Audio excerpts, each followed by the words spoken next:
Welcome to Fishing for Bees. This is my YouTube channel on swarm catching and beekeeping. We've never purchased bees, we've never split a colony, never bought a queen. All our colonies are standalone swarm catches that we've caught over the years.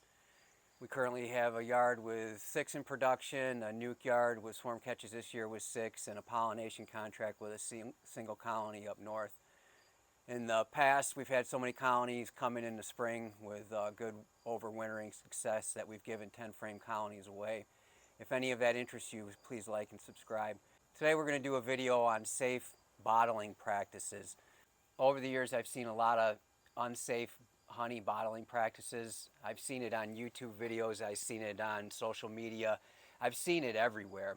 And I just want to go over some things that people should consider when they're bottling their honey. So you have 2 different types of packaging that come to you. You have packaging that says on the package, safe to bottle. And then you have other packages, such as I have around me, that do not say on the packaging, safe to bottle. They need to be washed. In canning, they go as far as sterilization. So I'm not a canner myself, but you boil it and you boil off all the bacteria. I did some research on this last night, and washing it in a washing machine kills 99.9% of the bacteria. And we know that honey naturally will fight bacteria or eliminate bacteria. That's why you're able to introduce things like garlic, make garlic honey. You can throw garlic cloves in honey and it'll never ferment or mold or anything like that, because the honey has a natural capability of combating bacteria and fungi. So that being said, a lot of people, I guess, maybe are fortunate when they purchase their honey because someone didn't take the time to eliminate the bacteria, that they're not getting sick. So that's a benefit of honey.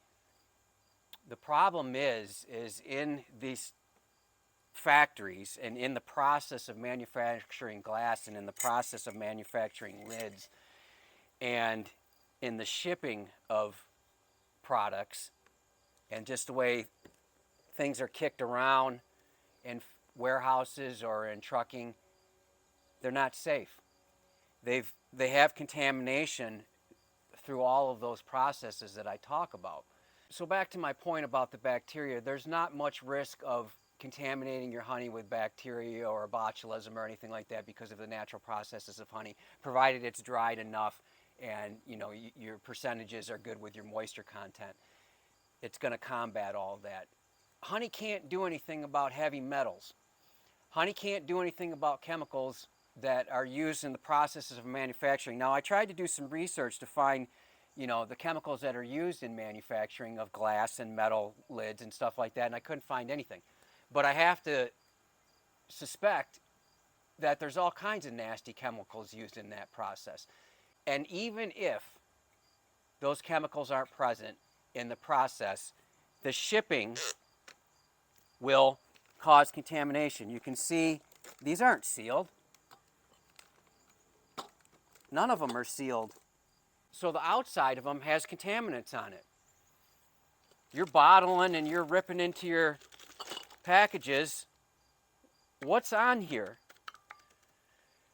I worked in the trucking industry, and I still do have a commercial CDL A license.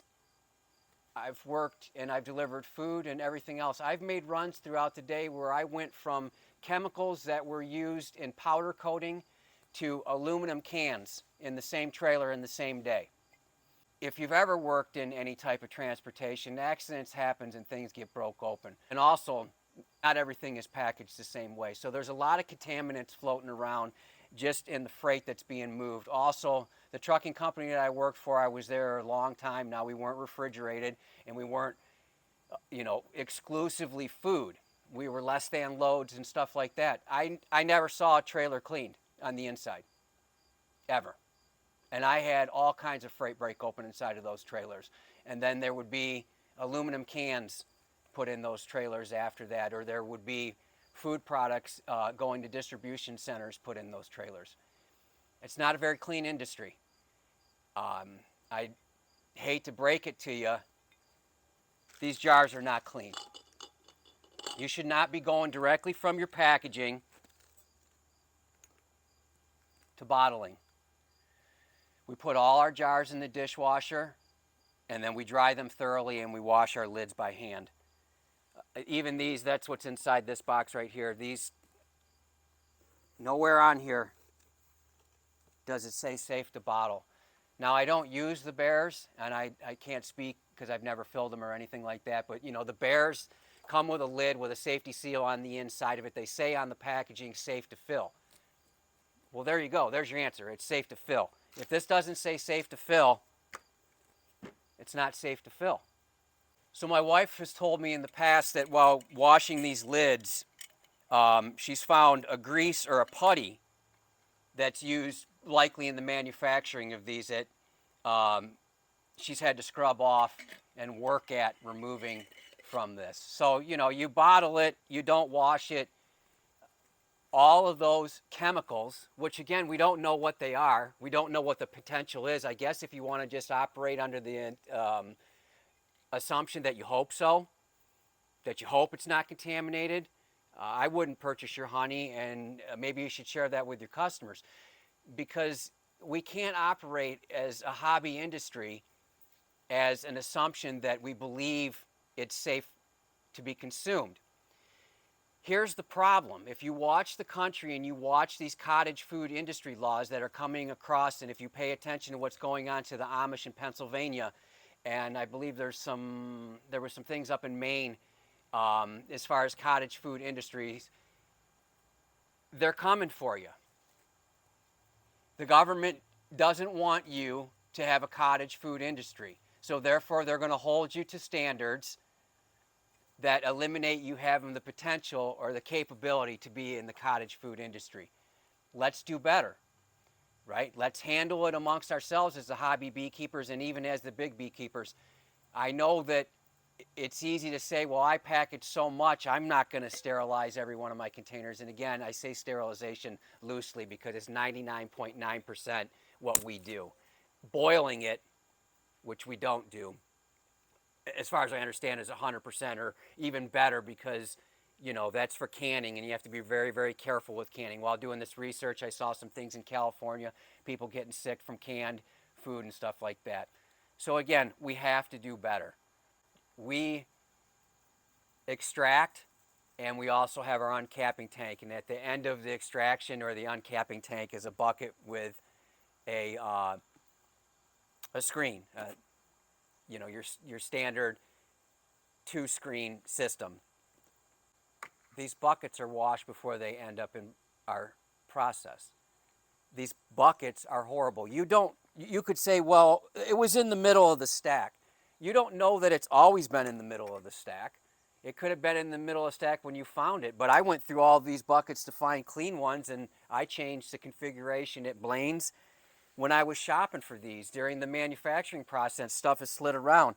These bottoms of these buckets that come in contact with the factory floor that then are now stacked inside of each other, what's in there? What greases are in there? What chemicals are in there? The tire tread from high-lows. If you've ever been inside a factory, sometimes it looks like Bristol, the racetrack, because of all the rubber that's on the factory floors and stuff like that. They're not safe. They're not safe to put your honey directly into. You need to wash these. You need to wash these. All of these that do not specifically say that they are safe to bottle need to be washed for your customers, for your family. One of the things that we need to be sure that we don't confuse is the fact that this says food safe. Also, please, I mean, I've seen it. Don't put your honey in paint buckets.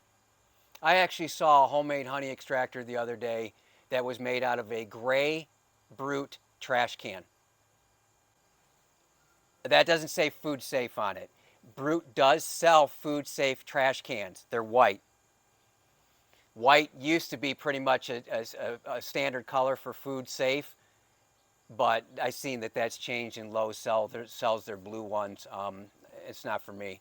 I like white. I like to continue with the old standard, you know, so that it's visual, that people understand that your packaging is food safe. So again, to back up, Don't confuse when it says food safe for ready to fill. It's safe to store your honey in there, but this is not ready to go just because it says food safe. Obviously, Ball over the years has been food safe, and these are food safe. But don't confuse labeling that says food safe for ready to fill. Again, if it does not specifically say on the package ready to fill or along those words, with, for instance, what I've seen it with is the plastic bears that you fill them with. It's not. It's not ready to fill unless it specifically says ready to fill. On these packages, nowhere does it say ready to fill. Just not to focus on the washing, right? Very, very important. Some of the other things you can do for, not necessarily to make it safer, but to make your product more palatable or pretty to your customer, is when you put it in your bucket, let it settle.